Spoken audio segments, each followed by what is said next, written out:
What's up, guys? Thanks for coming back to my channel. Today's Friday, really special day in our kitchen here. Friday is all about challah bread. What makes Fridays really special for Jewish families is it's supposed to be the day of rest, or Shabbat. Saturday, Donnie, is Shabbos, the Jewish day of rest. That means I don't work, I don't drive a car, I don't fucking ride in a car, I don't handle money, I don't turn on the oven, and I sure as shit don't fucking roll! Especially important for us here is challah bread. What I really love about challah bread, it's really an excuse to eat something that's almost as sweet as cake, but goes with the rest of your meal. So feel free to eat the whole thing without any guilt. Let me show you how I make it. Alright, the ingredients for challah are pretty simple. It's just all-purpose flour, 1 egg, yeast, sugar, oil, and water. First thing, we're using instant yeast, so I need to proof it in water with a little bit of sugar. Stir this up and let it sit for about 5 minutes till it starts to get bubbly. Start by adding the dry ingredients into my mixer. Here we got the flour, the sugar, the salt, and in comes the water. Add the egg, my yeast that's been proofed, and the oil.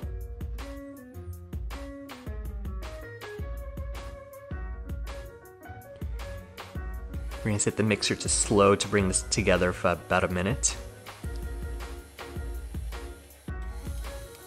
And then on medium slow in the mixer, we're going to knead this for about 5 minutes until it comes together and starts to pull away from the sides of the mixer bowl, as you can see here.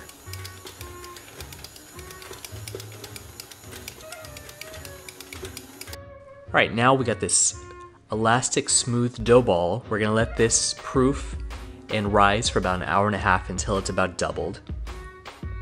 Important to cover it up with plastic wrap so it doesn't dry out. Here you can see it's definitely proofed more than double.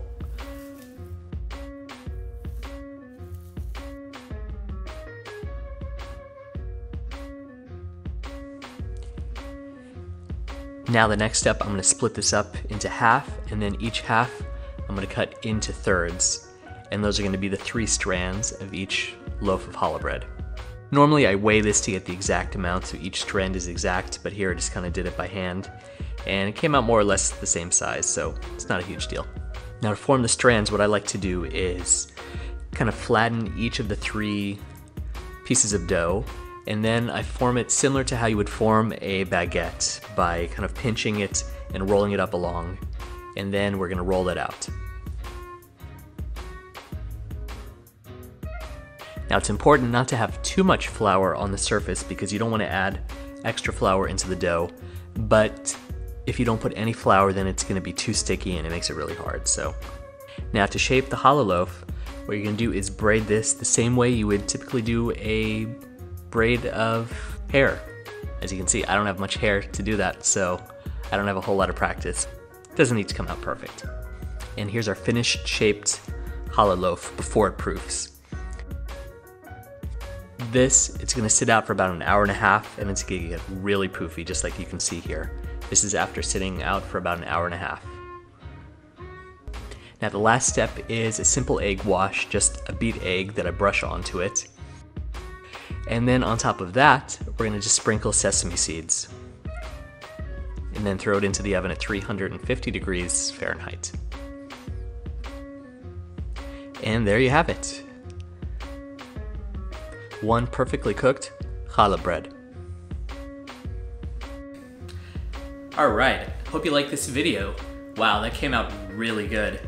I wish I could have showed you the inside how fluffy and airy it is, but as soon as it came out of the oven, my wife tore into it really quickly and she finished almost the whole thing, so maybe next time.